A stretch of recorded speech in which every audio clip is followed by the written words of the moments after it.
Hello and welcome to Piano Shack with me, Woody. Thank you so much for tuning in. Now, hopefully, you've seen my video where I'm boasting and bragging about $4,000 of synths that I just bought. But we're not done. I'm looking for even more. So this is an episode all about on the hunt. Which synths do I still want to buy? What's on my watch list?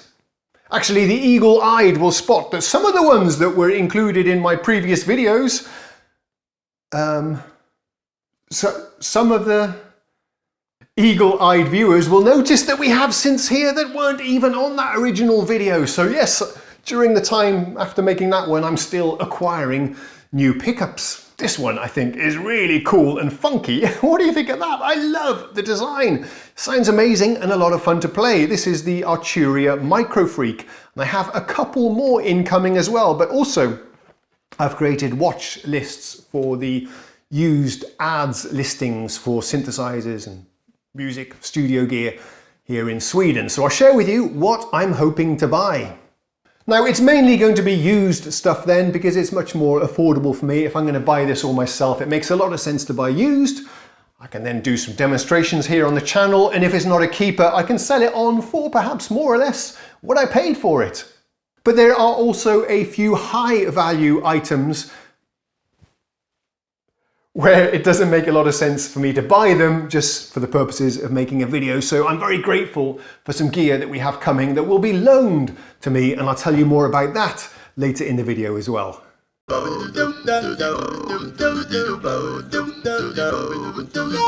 Okay, let's start with Korg. Behind me then, the arranger keyboard in the room. This is the PA5X, Korg's flagship arranger keyboard, flagship keyboard of any type. This is a $4,000 or $5,000 keyboard. Very happy to have been able to borrow this from a music shop here in Sweden for a few weeks. So this has been very highly requested here on the channel.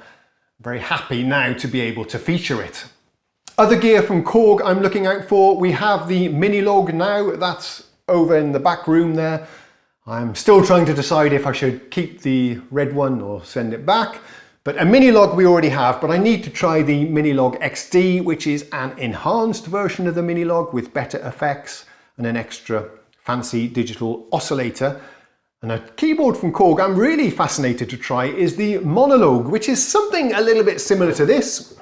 This is the Novation Bass Station, a monophonic, like a very, I was going to say basic, but it's not actually, but a straightforward synthesizer.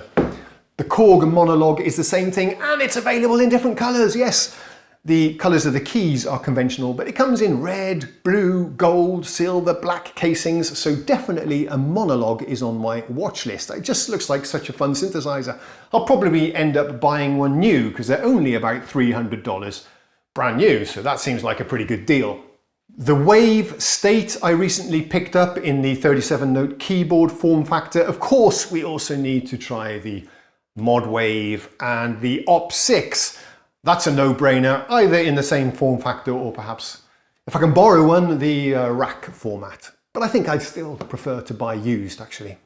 They have an interesting hybrid analog digital drum machine called the Drum Log, which I'd also like to check out. And of course, the most popular selling synthesizer of all time, the Korg Micro Korg. Some people will dispute that, but I believe it is the most popular. There are figures to back it up somewhere that I read somewhere along the line. But it's been in production for about 20 years, so that would explain it. And it's a very inexpensive synthesizer. Now, Korg have just released a new version, the Micro Korg 2, I guess it's called, but I want to get my hands on the original one. I've had plenty of them in the past, but always sold them on, but we've never featured one on the channel, so we need to put that right.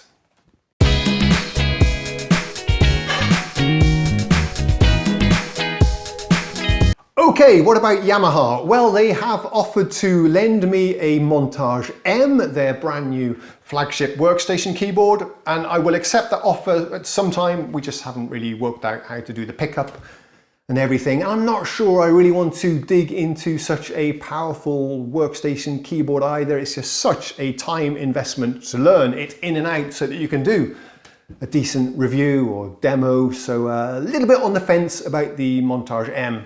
As you know, we have the Modi X as well, which covers a lot of that ground. We've done extensive coverage of the new Genos 2 Arranger keyboard, their flagship $5,000 workstation, and I was lucky enough actually to be invited to the launch event with Yamaha. But that is eventually going to go back, by the way. I would be able to buy it, presumably at an artist's price, but it makes more sense for me to get new stuff in all the time, as my main usage of musical instruments is just to make content for this channel. But anyway, if the Genos goes back, I would love to borrow and demonstrate for you some of the more affordable workstation arranger keyboards from Yamaha, especially like the SX600 and some of the even cheaper ones for the beginners and those of you that are on a budget. Now, I didn't do my research, but I'll put it up as some B-roll here, but they have recently launched some really interesting finger drumming drum machines that look absolutely wonderful. You play them with your thumbs and your fingers, and they have brilliant drum kits built in. It just looks like a heap of fun. Yeah, I am a bit of a drummer at heart. A practice pad and a pair of drumsticks are never far from hand.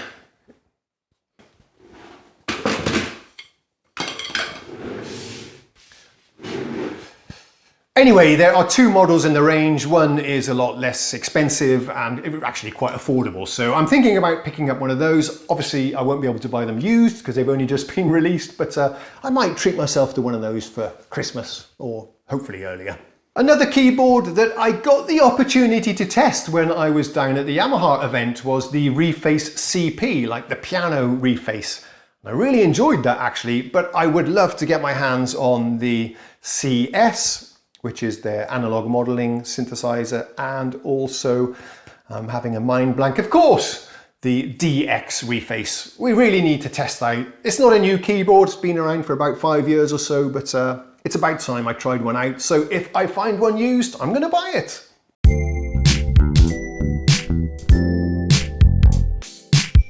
Let's carry on with the big three manufacturers who are left. Yes, it's Roland.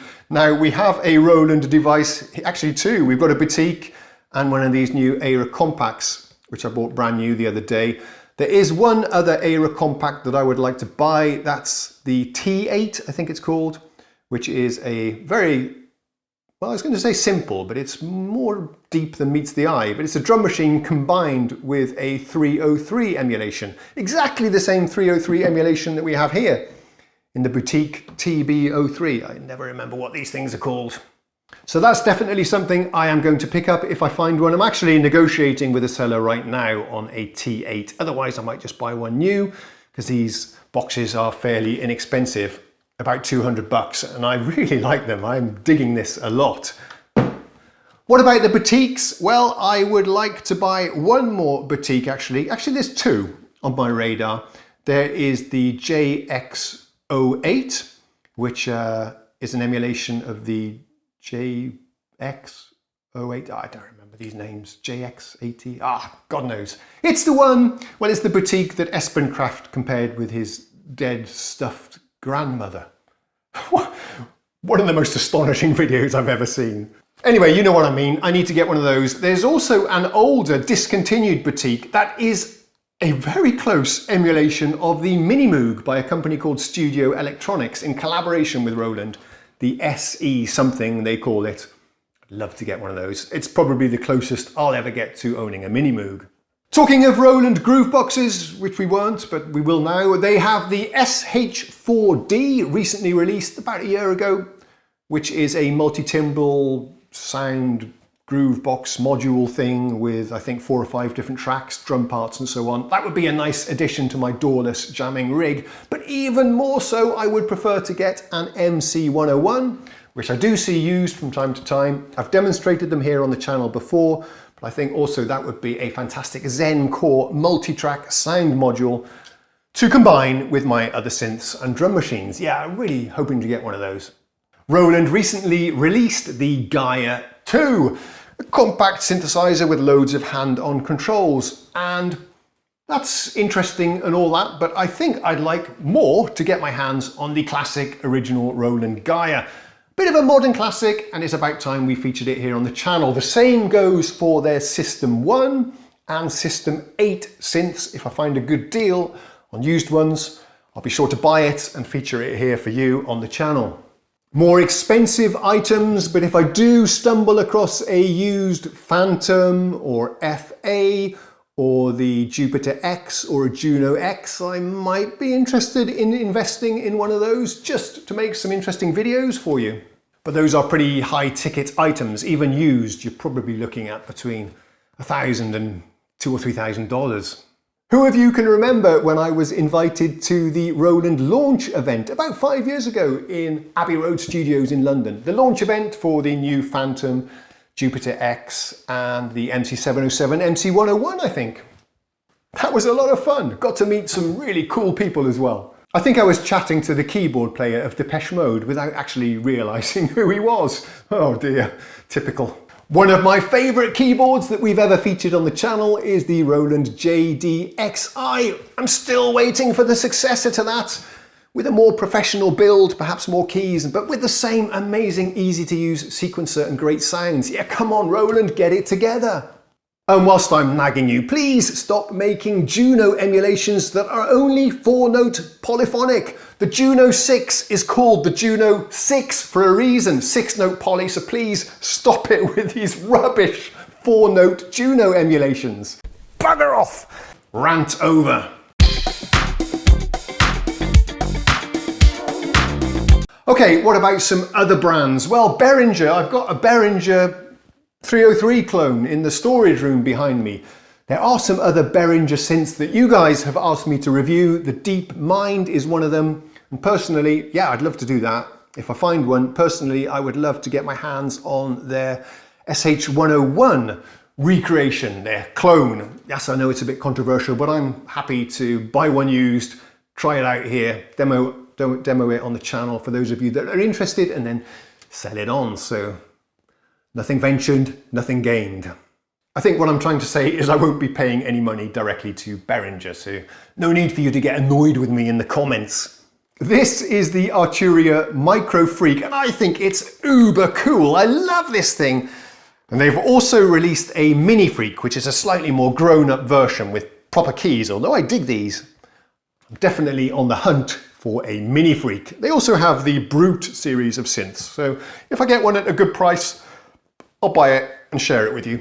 We have the ASM Hydrasynth Deluxe, but I'm also curious to check out the smaller version, perhaps the desktop or the Hydrasynth Explorer.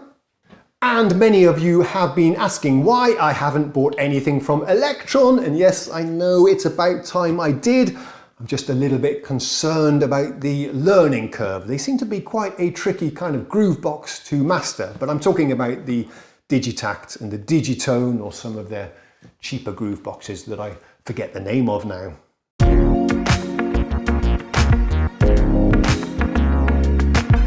Okay, one other very interesting development. It turns out that there's a professional music studio run by an amazing producer and a very highly regarded and famous songwriter, not very far at all from where I live, and we've become quite friendly.